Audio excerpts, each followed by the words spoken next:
Yes. So our entire core platform is under the umbrella of affordability. We want to make sure that you have quality homes that you can afford. And I put quality because specifically within our district, we do have affordable housing. But then when we look at the quality of said housing, it's just a roof over your head. You don't have AC that is working. You don't have the utilities that you need. So we made sure to put in quality housing that you can afford. Also making sure that you have health care without hardship, because you should, just because you need to pay for your insulin doesn't mean that you also shouldn't be able to buy your children clothing or get any other necessities that you may need.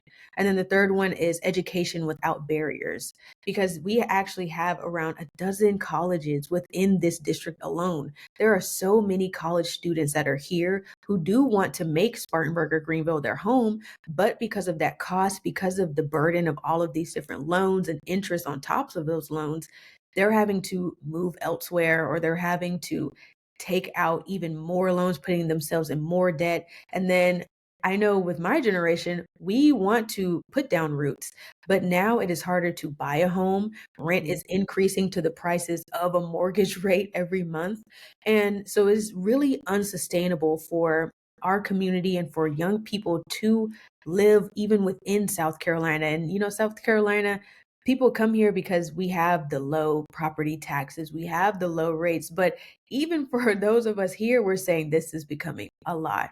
And so, one of the things that I really want to introduce is to introduce a national tenants' rights bill of rights. So that would cap rent hikes, that would make sure that there are banning no cause evictions, because South Carolina, unfortunately, we continue to see an increase in evictions and foreclosures, and it continues to rise every single year. So that's something that we really need to work on and hone in on, because I know South Carolina is not the only state that is being faced with rising evictions and rising foreclosures.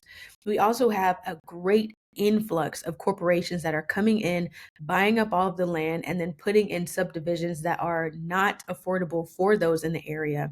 And when they come through and do those property appraisals, yes, okay, your property value is going up, but that also means the taxes are going up. And so you're pricing locals out of their homes that they've been able to live in for who knows how long. So, really making sure that we are also putting restrictions or completely banning some corporations from buying up all of these homes, and so that we can support families, support our veterans, support our disabled community, support all of our vulnerable communities within South Carolina and within specifically District 4. That is something that I'm really focused on as well.